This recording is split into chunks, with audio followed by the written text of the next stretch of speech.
السلام علیکم ویورز، میرا نام عطاء الرحمن اور آپ دیکھ رہے ہیں عطاء بخاری یوٹیوب چینل۔ قرآن کریم کی مسلسل ایکسپوزیشن کے سلسلہ میں آج ہم سورہ الانعام کی آیت نمبر 163 کی ایکسپوزیشن کریں گے۔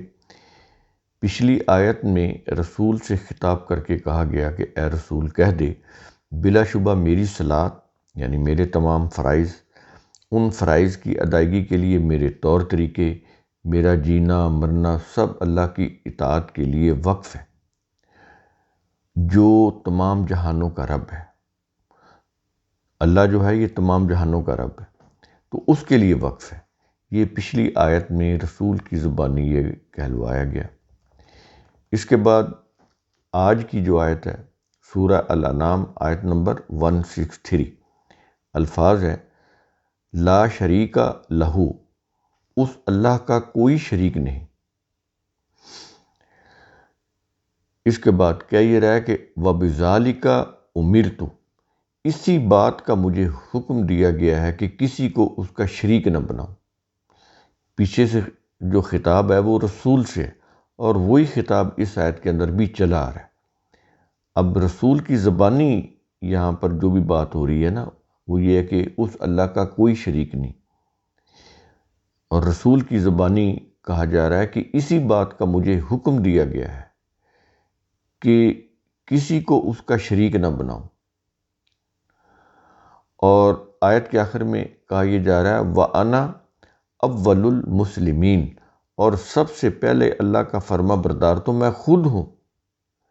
اب یہ دیکھیں رسول کی زبان سے اقرار کروایا جا رہا ہے۔ یہ مسلم کا مطلب ہوتا ہے اللہ کا فرما بردار، اس کے اللہ کے حکم کے سامنے جھکنے والا، سر تسلیم خم کرنے والا۔ تو اللہ کے احکام کی فرما برداری کرنے والا جو ہوتا ہے وہ مسلم ہوتا ہے۔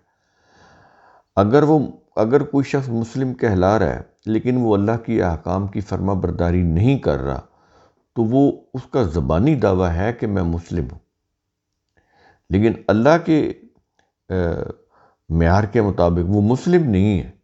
اس کا ایک زبانی دعویٰ ہے، کرتا رہے۔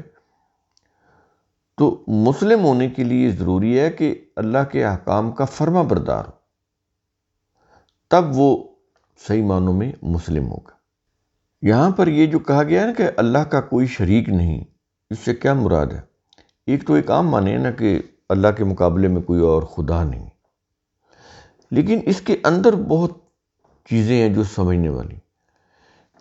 یعنی قانون دینے کا اختیار صرف اللہ کو ہے، حکم دینے کا اختیار صرف اللہ کو ہے، کسی اور کو نہیں۔ اب اگر کسی اور کا حکم مانیں گے یہ شرک ہو جائے گا۔ آپ جس کا حکم مان رہے ہیں اس کو اللہ کے مقابلے میں اس کا ہمسر بنا رہے ہیں، اس کا شریک بنا رہے ہیں، یہ شرک ہو جائے گا۔ یہاں پر یہ بھی چیز سمجھ لیں کہ حکم کون سا جو دین کے معاملے میں ہے۔ دنیا کا نظام چلانے کے لیے جیسے ریاست کا ایک نظام ہوتا ہے، انتظامی ڈھانچہ ہوتا ہے، اس میں حکمران ہوتے ہیں، وہ حکم کو نافذ کرتے ہیں، انفورسمنٹ کرتے ہیں، لا اینڈ آرڈر کا جو ہے اس کی پاسداری کراتے ہیں، عملداری کرواتے ہیں۔ تو وہ اس حکم کی بات نہیں ہو رہی، وہ انتظامی معاملات ہیں۔ یہاں پر جو بات ہو رہی ہے نا وہ دین کے جو احکام ہیں اس کی، نہ دین کے احکام کسی کو دینے کا اختیار ہے اللہ کے علاوہ، ایون انبیاء کو بھی نہیں۔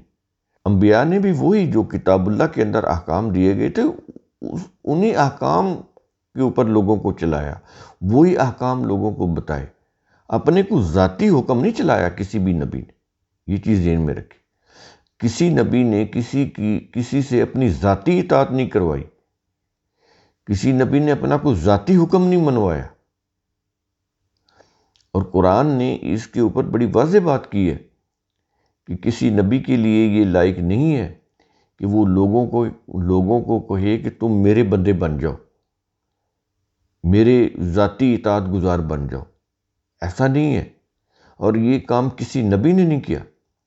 تمام انبیاء نے اللہ کے احکام کی پیروی کرائی، اپنے ذاتی احکام کی پیروی نہیں کرائی۔ اللہ کے قوانین کی اطاعت کرائی، اپنی ذاتی اطاعت نہیں کروائی۔ تو یہ چیز بڑی قابل غور ہے۔ قرآن کریم کا اصول ثم تفکروا، اس کی روح سے آپ خود بھی سوچا کریں، سمجھا کریں، غور و فکر کیا کریں۔ شکریہ۔